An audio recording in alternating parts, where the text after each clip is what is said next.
Welcome to Thought for Thursdays.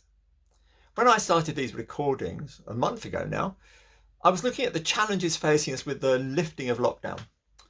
But last week, after taking a week off to reflect, I began to comment on how we can all respond to the Black Lives Matter movement with some serious self-examination. This week, I want to provide some heartfelt analysis around these issues. I know that friends I made 30 years ago carry the weight of historic grievances and feel the cumulative pain of discrimination.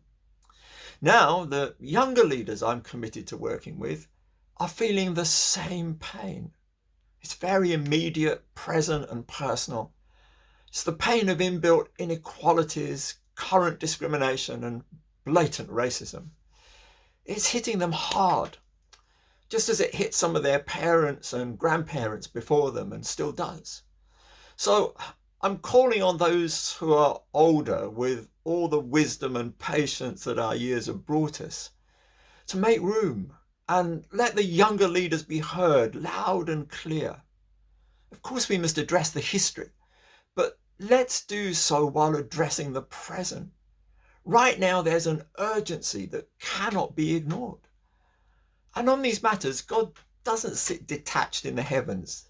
Yes, Jesus is seated at the right hand of the Father and has reconciled all things through the cross. But now he's watching over the outworking of that reconciliation, and he does so passionately and not passively. Psalm 110, which sees Christ seated in the heavens, also declares him to be ruling in the midst of his enemies. In the light of all that Jesus has done on the cross, the injustice of discrimination stands out not only as an enemy of the cross, but as an enemy of the Christ of the cross, rebuilding wars and creating interracial barriers where the cross has broken them down. And back then, 2,000 years ago, in that moment of history outside Jerusalem, the breaking down of barriers was not a slow and painstaking process. It was an extremely rapid and painful process.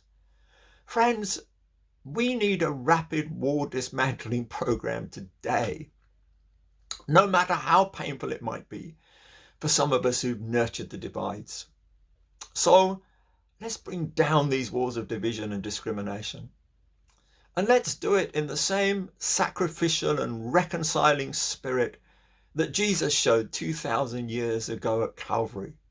He hung there on that cross for each one of us with an undivided love for the whole of humanity, black and white, Jew, Gentile, young, old, majority, minority. I'm sure you get my point, so I'll leave it there. Bless you. And I look forward to seeing you again next week when we'll keep on thinking.